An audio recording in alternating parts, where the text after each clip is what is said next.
Hello mga guys. Naligo tayo ngayon kasi magwa 1 week na talaga yung hindi ako naligo kaya kailangan ko nang maligo kasi buti na lang hindi dumating yung amo ko naghatid ng Christmas celebration ng alaga ko.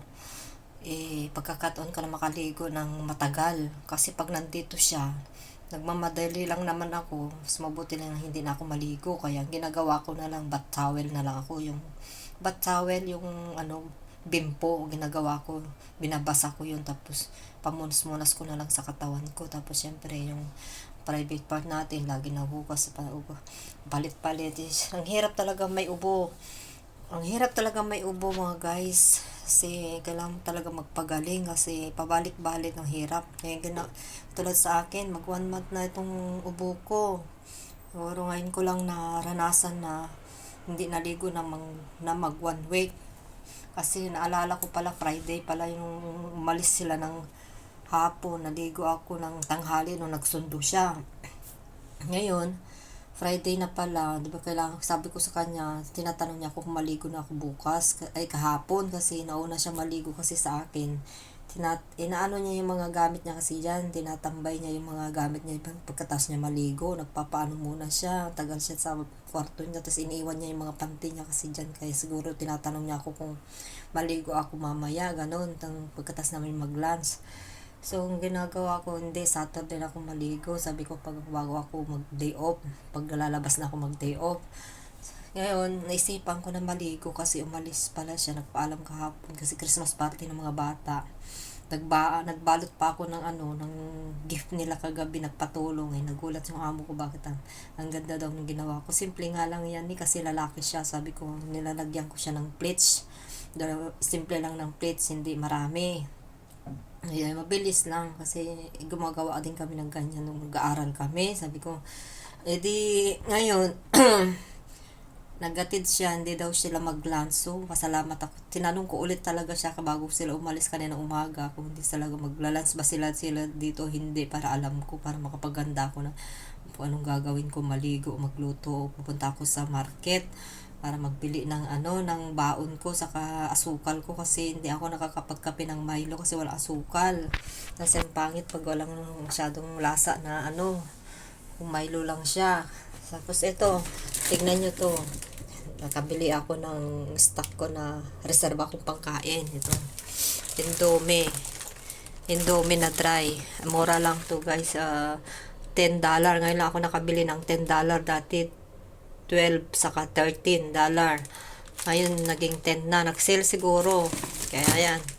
Marami kasi sila yan sa dyan, Indonesian market, Indonesian store kasi binibilhan ko. Meron siyang sila mga Philippine store. Pero Indonesia to. Indonesia. Maanghang lang pero okay lang. Kasi gusto ko namang maanghang.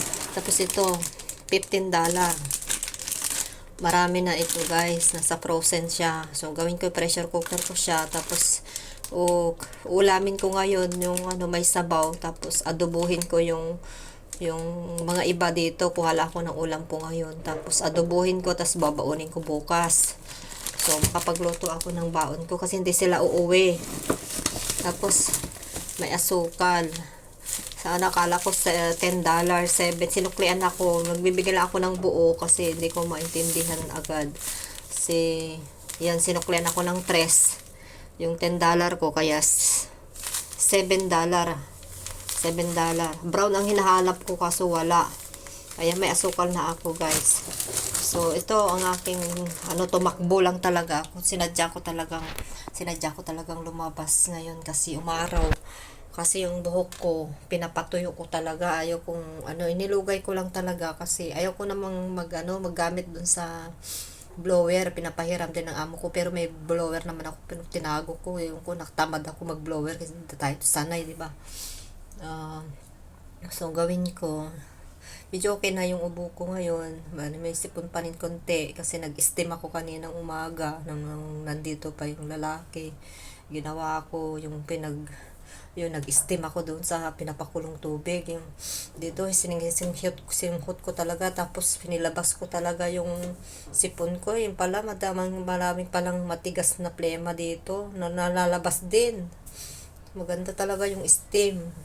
Tinatamad lang kasi ako nung una eh. Kaya ngayon ko lang naisipan kasi gusto ko na talaga gumaling bago magpasko kasi para ma-enjoy naman natin lumabas, no guys, na mag-enjoy tayo para sa pamilya natin, magtawag kasi pag ang hirap pag may nararamdaman ka tapos Christmas pa, eh siyempre magtawag-tawag na lang tayo, nandito tayo sa ibang bansa, tapos lalabas ako sa mga kasama ko, kaibigan ko, magbabaon na naman kami ng ano, may plano kaming lulutuin, biko siguro sa akin, saka spaghetti, sa kanya naman ano, yung agar-agar. Oo, yung agar-agar. Coffee, ano ba yon? Yung coffee na ano, flavor, coffee flavor. Yan, nakabili na rin siya. Kaso hindi pa ako makabili ng ano, ng pang spaghetti ko. May spaghetti na ako dito, wala pang ano pa, yung hotdog sa corn beef, yung beef. Kaso lang, wala pa akong time, baka bukas na ako bibili, tignan ko na lang. Sana uuwi sila ng bukas. Tapos di makapag-ready ako ng mga lulutuin ko sa Pasko. Tapos stock ko na lang sa ref, pang baon.